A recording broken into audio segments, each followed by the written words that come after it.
Everybody's seen the Great Seal of America with the bald eagle, outstretched wing, holding the olive branch in one hand and a bundle of 13 arrows in the other.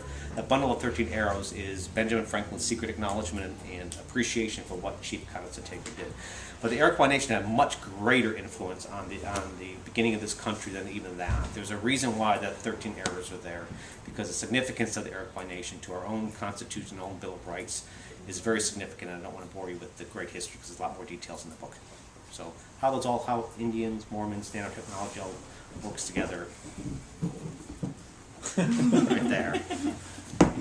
And so I'm going to end my formal little talk about myself and the books. And if you have any Q&A or questions, hopefully I'll have answers too. Then I can just sit down quietly. Any questions? Oh wait, no one ever has. It always takes forever. Somebody has a question out there. They always thank you. Sure. How much time do you actually spend traveling to some of these faraway locales and studying the buildings and the some of the books have so much information and detail. Back about 3 books. I probably need to do this again. I'm just lazy.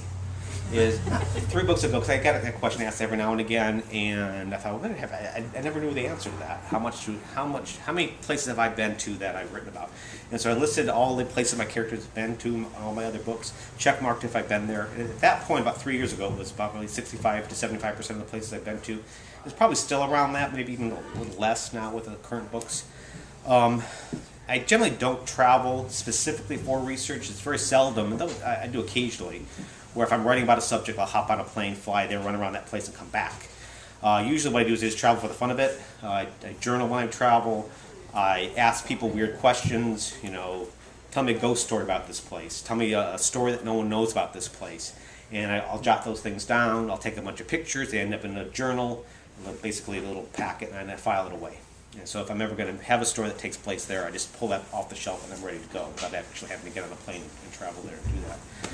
And a lot of authors or writers think, well, gosh, I don't have a passport. I don't have the wherewithal to fly to Timbuktu to write an adventure in Timbuktu, and you definitely don't have to. My book Sandstorm, which a majority of it takes place in the country of Oman, and I had communicated with somebody that was a marketing guide in the country of Oman. I'm a little bit of a lazy researcher. I'd rather people tell me things than actually have me have to research it. I prefer to say, what is this? And then just have the answer come to me rather than having to look it up. And so I like to open up a dialogue.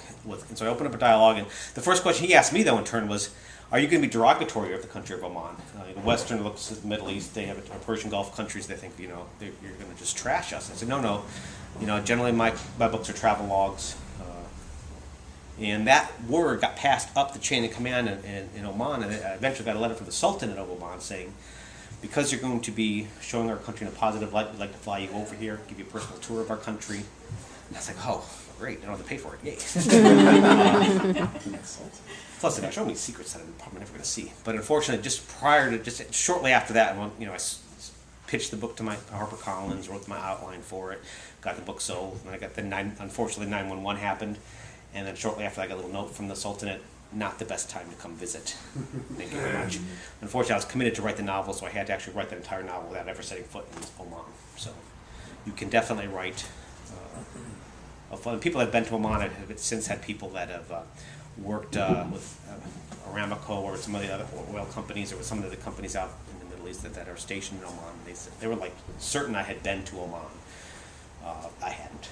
Because if you get enough of the telling details correctly, you can convince anybody you've been someplace. If you're going to Kathmandu and you say, well, at the corner of so-and-so and so-and-so, there's a Starbucks I went to. And then if somebody's been to Kathmandu, they go, oh my gosh, there really is a Starbucks at the corner. So then they'll believe anything else. You have telepathic marsupial creatures that live in Antarctica, they're buying it because you've got that Starbucks thing correctly. Of course, as you well know, if there's any corner, eventually a Starbucks will pop up anyways, so it's a good chance I'm going to be correct anyways.